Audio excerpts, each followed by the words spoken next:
मरुधरा से खुद को जोड़ने के लिए सब्सक्राइब करें और बने रहें पीके टाइम्स के साथ।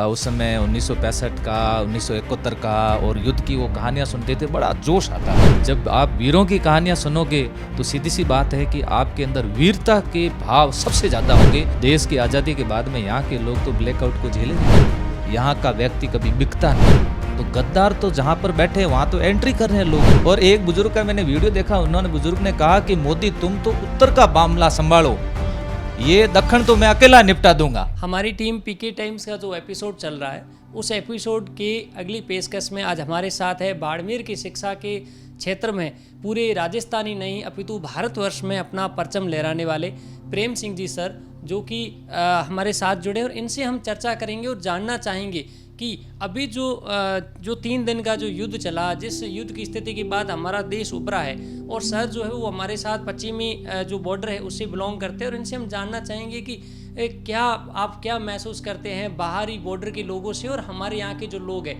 इनकी यहाँ की जो रहन सहन है, यहाँ की जो मूलभूत सुविधाएं हैं, इनको लेकर आप क्या महसूस करते हैं। सर बहुत बहुत स्वागत है आपका। धन्यवाद। सर मैं जानना चाहूँगा आपसे कि सीमांत पर जो बसा हुआ क्षेत्र है वो क्षेत्र मूलभूत सुविधाओं की कमी होने के बावजूद भी आज जो है उनके अंदर देशभक्ति की किसी प्रकार की कमी नज़र नहीं आ रही। देखो, जैसे सीमावर्ती क्षेत्र के जितने भी लोग होते हैं उन लोगों के अंदर राष्ट्रभक्ति का जज्बा हमेशा बना रहता है। क्यों बना रहता है, इसका एक कारण है। कारण ये है कि इन्होंने युद्ध देखे। अच्छा, अपने पूर्वजों से इन्होंने वीरता की कहानियाँ सुनी है। जब भी हम लोग बैठे होते थे, मान लो कोई बुजुर्ग बैठे हैं तो कहते थे कि उस समय 1965 का 1971 का और युद्ध की वो कहानियाँ सुनते थे, बड़ा जोश आता था। ऐसा लगता था कि बस मज़ा आ रहा है, कि ऐसा कभी डर फील नहीं होता था। कई बार कहते थे, हमारे गांव में ऐसे बताते कि मंदिर के पास में बम गिरे थे। पापा जी उस समय होमगार्ड में नौकरी करते थे, वो बताते थे कि हम अपने रेलवे स्टेशन पर बम गिरे थे और हमारी पूरी टीम ने यूँ सहयोग किया था। तो ये पूर्वजों से ये जब बातें सुनते हैं और बॉर्डर इलाके के लोगों से सुनते हैं, तो जब आप वीरों की कहानियाँ सुनोगे तो सीधी सी बात है कि आपके अंदर वीरता के भाव सबसे ज़्यादा होंगे। और मैं ऐसा नहीं कह रहा हूँ कि देश में और कहीं वीरता के भाव नहीं है, लेकिन जो क्षेत्र है पश्चिमी राजस्थान, जो ये हिंद का जो ये क्षेत्र है, इसमें वीरता के गुण तो कूट कूट के भरे हुए हैं।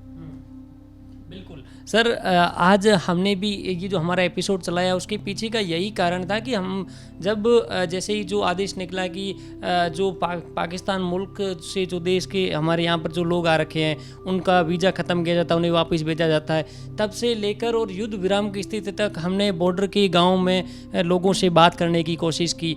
हमने देखा कि सर बॉर्डर पर जो युद्ध है उस युद्ध को लेकर लोगों के अंदर किसी प्रकार का तनाव नहीं है, उनके अंदर भयंकर मनोबल है, लेकिन उनकी देशभक्ति की जो चेहरे पर मुस्कान है, उस मुस्कान के पीछे का जो दर्द हमने जानना चाहा, तब हमारे सामने कहीं ना कहीं ये बातें आने लगी कि ये लोग जो है वो मूलभूत सुविधाओं से आज भी पिछड़े हुए। सर आपको क्या लगता है कि क्या ऐसे कदम उठाए जा सकते हैं जिनसे इन लोगों का और भी अच्छा हो पाए? देखो, सबसे पहले तो आपने जो बात कही कि वीज़ा वगैरह कैंसिल कर दिया, ऐसी स्थिति के अंदर देश की अगर कोई ऐसी पॉलिसी है और वीज़ा अगर कैंसिल किया जाता है तो सबको समर्थन करना चाहिए। और यहाँ तक कि यहाँ के लोगों ने इसका समर्थन किया भी और अपने परिवार के सदस्यों को तुरंत पाकिस्तान भेजा। और फिर बात आती है कि जब हम इस सीमावर्ती क्षेत्र पे बैठे हैं, बॉर्डर पर बैठे हैं, अभी आप देखा ब्लैकआउट की बात आई।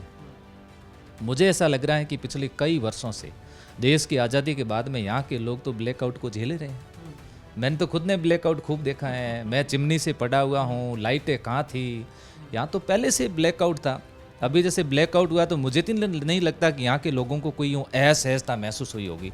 लोगों ने बिल्कुल सहज भाव से इसको स्वीकार किया है। अब बात आती है कि ये ब्लैकआउट है, पानी की समस्या है, सड़क की समस्या है, आखिर ये समस्याओं से यही स्थान क्यों जूझ रहा है? आप देख लो, बॉर्डर कहाँ से लगता है, कश्मीर से लेकर के गुजरात तक लग रहा है। और इस बॉर्डर के, अब कश्मीर के अंदर टूरिस्ट पैलेस है, वहाँ सब कुछ सुविधाएं खूब है।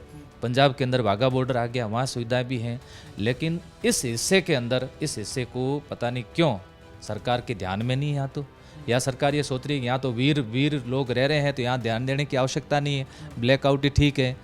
यहाँ ध्यान देने की आवश्यकता है। जैसे मुन्नावा देख लीजिए, बाकासर को देख लीजिए, इसको बंदरगाह के रूप में विकसित किया जाए, इस रण क्षेत्र को यदि इसके रूप में विकसित किया जाए, तो यदि देश के बॉर्डर पर ऐसे वीर लोग बैठे हैं तो ऐसे लोगों का सरकार को सहयोग करना चाहिए। इनकी मूलभूत जो सुविधा है उनके प्रति ध्यान देना चाहिए, खास करके शिक्षा का ध्यान देना चाहिए। इन दिनों में आपको लगता है कि एक भारतमाला प्रोजेक्ट चला, उस प्रोजेक्ट के चलने के बाद में इस क्षेत्र के लोगों में खुशी की लहर है, आवागमन कितना अच्छा हो गया। आप देखो, कई समय पहले इधर मेरे लंगेरा बाड़मेर से 5 किलोमीटर दूर है, वहाँ पर मुझे पता है, मैंने 11-12 की उसमें लाइट नहीं थी, तो आप सोचो वो क्षेत्र जहाँ पर आप बात करो बॉर्डर के हैं, आप गिराव की बात करो, गडरा रोड से आगे की बात कर लीजिएगा, वहाँ पर लाइट की कहाँ सुविधा थी, पानी की कहाँ सुविधा थी। आप सोशल मीडिया के माध्यम से अपन देख रहे हैं। तो ऐसी स्थिति के अंदर जब देश को ऐसा लगता हो कि ये लोग, मैंने सोशल मीडिया से ये चीज़ें सुनी, यहाँ के लोग कह रहे हैं हम तो गांव खाली नहीं करेंगे। बिल्कुल सही, गांव खाली नहीं करेंगे, हम लड़ने के लिए तैयार हैं। और जबकि कश्मीर सिंध उधर से तो लोगों ने गांव खाली कर दिए। दूसरा, मैं देश का ध्यान आकर्षित करना चाहता हूँ आपके इस माध्यम से, पूरे लोगों का करना चाहता हूँ, आपने कभी सुना कि कोई आतंकवादी बाड़मेर जैसलमेर से प्रवेश कर गया? अभी तक नहीं। सबसे शांत एरिया, सबसे शांत एरिया, और आखिर बॉर्डर इलाका तो ये भी तो है ना। यहाँ ऐसी कौन सी सुरक्षा व्यवस्था आपने कर रखी जो आतंकवादी नहीं आ रहा? यहाँ आतंकवादी इसलिए नहीं आ रहा है कि यहाँ का हर व्यक्ति, हर बुजुर्ग सैनिक है, वो दिन भर ड्यूटी बॉर्डर की करता है। अगर उसको कोई ऐसा संदिग्ध व्यक्ति नजर आ गया, उसको तुरंत पुलिस को गिरफ्त कर दिया जाएगा। वो एक पैसे के लालच के अंदर नहीं आएगा। यहाँ का व्यक्ति कभी बिकता नहीं है। तो गद्दार तो जहाँ पर बैठे वहाँ तो एंट्री कर रहे हैं, लोग अंदर गुजरे, पहलगाम तक लोग पहुँच गए। यहाँ पर आप पहुँच के दिखा लो, बाढ़ चोटन तक पहुँच के दिखा लो, बीच में लोग आपको रात को पकड़ लेंगे, पुलिस को ले जा करके दे देंगे, चारों तरफ से घेर लिया जाएगा। मैं वास्तव में धन्यवाद देना चाहता हूँ, इतनी गरीबी होने के बावजूद, पैसे का इतना अभाव होने के बावजूद लोग बिक नहीं रहे। क्या स्वाभिमान है लोगों का, वास्तव में सैल्यूट करता हूँ दिल से ऐसे लोगों का। सीमावर्ती, आप ये कहना चाहेंगे कि सीमा के सजग पहरेदार हैं? जबरदस्त सीमा के सजग पहरेदार हैं देश के। ऐसे अगर पूरे बॉर्डर क्षेत्र के अंदर हो जाए तो आप सोचो कि सीमाएं हमारी कितनी सुरक्षित हो। ये लोग यहाँ पर बैठे हैं, इनको जब ये पता चला कि भारत पाकिस्तान का युद्ध की शुरुआत होने वाली है, मैं भी था, बुजुर्गों से भी मिला, उनसे बात चली, उन्होंने कहा कि हम लड़ने के लिए तैयार हैं। और एक बुजुर्ग का मैंने वीडियो देखा, बुजुर्ग ने कहा कि मोदी तुम तो उत्तर का मामला संभालो, ये दक्षिण तो मैं अकेला निपटा दूंगा। क्या वास्तव में उस मतलब बुजुर्ग शायद 90 साल के थे, और उन बुजुर्ग की जब बातें सुनी तो ऐसा लग रहा है कि ये सीमा के सच्चे प्रहरी हैं। और ये प्रहरी जब यहाँ बैठे हैं ना, हमारी सेना के जवानों को बड़ी खुशी होती है कि यहाँ के स्थानीय लोग हमारा कितना सपोर्ट कर रहे हैं। एक तरफ तो पत्थर मारे जा रहे हैं और एक तरफ लोग कह रहे हैं कि यहाँ का मामला तो हम निपटा देंगे। फिर ऐसे लोगों के लिए सुविधाओं का होना बहुत जरूरी है। अब यदि देश आज़ादी के इतने समय बाद में यदि आप सुविधाओं की तरफ ध्यान नहीं दे रहे हो, मेरा भी ऐसा मानना है कि सरकार को इसकी तरफ ध्यान देना चाहिए। यहाँ के लोगों के शिक्षा के लिए, पानी के लिए और मूलभूत जितनी भी सुविधाएं, वो सुविधाएं इनको देनी चाहिए। आज यदि आपका बॉर्डर सुरक्षित नहीं रहा, यहाँ के लोग यदि बिकने शुरू हो गए, आखिर तंगी में क्या करेंगे? लोग पैसे के लिए तो बिक जाएंगे और बिक रहे हैं, आखिर तंगी के अंदर ये करेंगे। लेकिन यहाँ के लोगों में अभी भी वो स्वाभिमान, वो अभी भी वीरता और राष्ट्रभक्ति वास्तव में जीवित हैं। कोई लोग देखना चाहते हैं तो बॉर्डर के गांव में एक बार आकर के देख जाएं कि वास्तव में देशभक्ति क्या है, यहाँ के लोग आपको बता देंगे। मैं एक और आपसे जानना चाहूँगा कि आप शिक्षा से के क्षेत्र से हैं, तो जो सीमा पर बसे हुए लोग हैं, वो लोग जैसे आपने बताया उनके अंदर वीरता जो है वो कूट कूट कर भरी हुई है, तो सर वहाँ के जो लोग हैं उनको शिक्षा के क्षेत्र में कैसे बढ़ावा देकर आगे लाया जा सकता है कि वो लोग अपनी मानसिकता के तले बाहर जाकर, जहाँ ऐसी जो देश के प्रति प्रेम कम है, वहाँ पर अपनी सोच से सुधार कर पाएंगे? बिल्कुल, देखो ऐसा होता है कि जब कोई भी क्षेत्र सीमावर्ती होता है तो तय मान के चलो कि वो पिछड़ा क्षेत्र होता है ये, क्योंकि वहाँ तक संसाधन का पहुँचना, वहाँ तक हर चीज़ का पहुँचना थोड़ा सा मुश्किल होता है। मैं जब सरकारी सेवा में चयनित हुआ था, उस समय हमारे कई बॉर्डर इलाके के जो शिक्षक थे वो कहते थे कि समय पर हमारे डाक भी नहीं पहुँचती थी। उस समय स्कूल अधिकतर वहाँ पर खाली रहती थी, मतलब शिक्षकों के पद खाली रहते थे उस समय। ऐसी स्थिति के अंदर अब आवश्यकता यह है कि अब टेक्नोलॉजी का ज़माना आ चुका है, अब टेक्नोलॉजी है, संसाधन आराम से पहुंच रहे हैं, भारतमाला बन गई है। यदि इस क्षेत्र के अंदर टूरिस्ट पैलेस बना दिए जाए, सेलेक्ट कर दे कुछ स्थान को, उन स्थानों को अगर टूरिस्ट पैलेस बना देंगे तो क्या होगा कि यहाँ के स्थानीय लोगों का आय बढ़ जाएगी। और जब जब महेंद्र जी आय बढ़ी है ना, शिक्षा अपने आप, शिक्षा को लोग वहाँ तक पहुँचेंगे। अब बॉर्डर का बैठा हुआ एक बच्चा ये सोचता है कि मैं बाड़मेर जाकर के आरएस तैयारी करूँगा, उसको कम से कम 2.5 लाख रुपए तो उसके पास में तो होने चाहिए। रहेगा 5 साल तक, उसको वैकेंसी झेलनी पड़ेगी, मेहनत करनी पड़ेगी। अब उसके पास इनकम के कोई स्रोत ही नहीं। कुछ समय पहले आपको याद हो तो एक खड़ीन के पास में एक रण क्षेत्र है, पानी वहाँ पर इकट्ठा होता है, रेडाना रण के अंदर लोगों ने वहाँ पर, लोगों की वहाँ इनकम बननी शुरू हो गई थी। बाकासर के आसपास रहने वाले, अब मुन्नाबाग के अंदर आसपास के क्षेत्र के रहने वालों की इनकम क्या है? कुछ भी नहीं, पशुधन के ऊपर निर्भर है, इसके अलावा कोई नहीं है। यदि ऐसी कोई स्कीम सरकार लेकर के आए और ऐसे कुछ टूरिस्ट पैलेस बना दिए जाए, अब केवल कंपनियां लाने से या सौर प्लांट लगाने से ही तो मेरे हिसाब से कुछ नहीं होना है, इनसे सामने ज़मीन का नाश ही हो रहा है। लेकिन अगर यहाँ पर अच्छे पैलेस बना दिए गए, टूरिस्ट पैलेस, आय लोगों की बढ़ जाएगी, तो आय बढ़ेगी तो आप तय मान करके चलिएगा लोग शिक्षा की तरफ मूव करेंगे, अदरवाइज नहीं कर पाएंगे। सर जैसे आपने आय की बात की, टूरिस्ट पैलेस की बात की, सर आप मुनाबाव बॉर्डर जो है इसको आप किस नज़र से देखते हैं कि इसका कैसे और इसका विकास किया जाए कि वो पाकिस्तान से व्यवसाय संबंध रख पाए, या ऐसा कुछ कर सकते हैं जिसको? देखो, संबंध की तो बात आए, अभी मैं संबंध का कहूँगा तो थोड़ा सा लोगों को भी लगेगा कि इसको बड़ी जल्दी है संबंध की। बाकी सिंध और हिंद का रोटी और बेटी का संबंध है और हमेशा रहेगा, इसको तो कोई कुछ नहीं कर सकते। जबकि ना तो सिंध वाले लोगों ने, वहाँ के लोगों ने गद्दारी की देश के प्रति, ना इन्होंने की गद्दारी की है। रिश्ते हमेशा से रहे, इतिहास का मैं विद्यार्थी हूँ, मैं हमेशा ये पढ़ता रहता हूँ। यदि कल रिश्ते अच्छे होते हैं और भारत पाकिस्तान के बीच, क्यों देखो ऐसा होता है कि सारे लोग गंदे भी नहीं हैं, सारा पाकिस्तान गंदा भी नहीं है। यदि कहीं शरीर के ऊपर फोड़ा है तो फोड़े का नुकसान करना चाहिए। जैसे अभी मोदी जी ने टारगेट आतंकवादियों को किया, अच्छा किया कि युद्ध होना चाहिए, सबको मार देना चाहिए, पाकिस्तान को नक्शे से मिटा देना चाहिए। मैं तो ऐसा नहीं मानता हूँ भाई, आप नक्शे से क्यों मिटाओगे? अच्छे भी तो लोग वहाँ पर बैठे हैं ना, तो उनको मारना भी उचित नहीं है। उन्होंने आपका बिगाड़ा भी कुछ भी नहीं है, जो लोग हैं उनको नुकसान पहुँचा देना चाहिए। तो ऐसी स्थिति के अंदर, आप वो प्रश्न क्या था?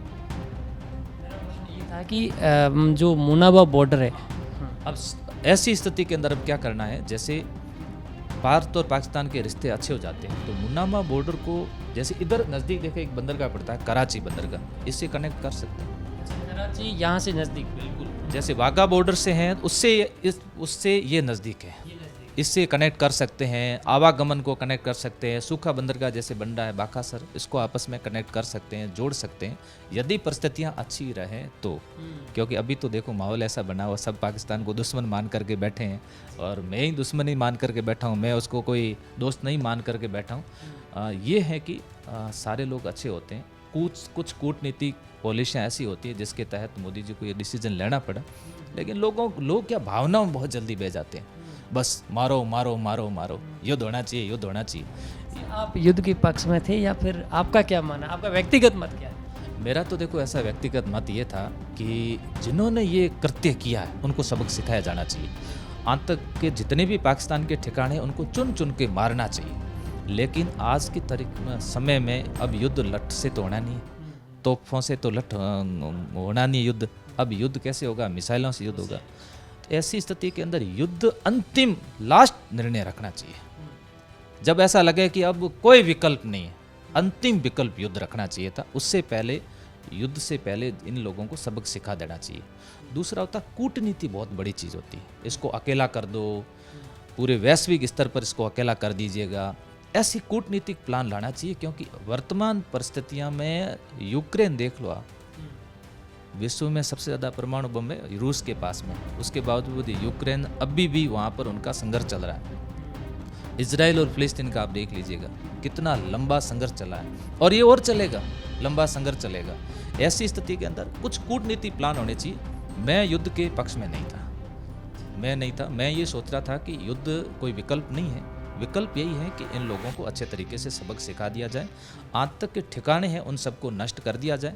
उसके बावजूद देश को लगता है कि नहीं युद्ध होना भी चाहिए, तो हम देश के साथ हैं। और मुझे तो कतई ऐसा नहीं लगता है कि युद्ध हो गया तो कोई नुकसान हो जाएगा। मेरे यहाँ पर जो लोग थे, बाहर से जितने भी काम कर रहे थे, सब पहले दिन चले गए थे, हम लोग जा रहे हैं, मैंने कहा आप कहाँ जाओगे, मैंने कहा यहीं रहूँगा, कहीं नहीं जाऊँगा। मेरे कई दोस्त भी बाहर थे, उन्होंने कॉल भी किया कि आप बच्चे वगैरह लेकर के हमारे पास में आ जाओ। मैं नहीं, किसी भी हालत में नहीं जाऊँगा। कल प्रश्न चिन्ह न लग जाए कि ये तो भाग गए, यहीं रहेंगे, मरेंगे तो काम आ जाएंगे देश के लिए, जरूरत पड़ी तो हेल्प भी कर लेंगे देश के लिए। लेकिन इस समय ऐसी परिस्थितियाँ जब होती है तो उस समय युद्ध को अंतिम विकल्प रखना चाहिए। बिल्कुल, ये थे हमारे साथ प्रेम सिंह जी, जिन्होंने साफ तौर पर ये बताया कि युद्ध अंतिम विकल्प होना चाहिए, लेकिन प्राथमिकता उसे दी जाए ऐसा कतई नहीं होना चाहिए। और साथ ही जो हमारा जो एपिसोड चल रहा है सीमा पर बसे हुए लोगों के दर्द का, उनमें इन्होंने बहुत सी अच्छे इन्होंने चीज़ें बताई। इन्होंने कहा कि मुन्नाबाव का जो बॉर्डर है उसको अटारी बॉर्डर पर उसका विकास हो सकता है, और अन्य जब हमारे दोनों पड़ोसी जो मुल्क है उससे जब हमारे रिश्ते सुधर जाए, उसके बाद जो है कराची बॉर्डर के वो बंदरगाह जो है उसका अगर वहाँ से लिंक होता है तो बाकासर का रण जो सूखा बंदरगाह है उसको आपसी अगर जोड़ा जाता है तो यहाँ से जो है इकोनॉमिक फ़ायदे और ज़्यादा बढ़ सकते हैं, टूरिस्ट पैलेस बढ़ सकते हैं। तमाम जानकारी के साथ महेंद्र सिंह राठौड़, पीके टाइम्स, बाड़मेर। मरुधरा से खुद को जोड़ने के लिए सब्सक्राइब करें और बने रहें पीके टाइम्स के साथ।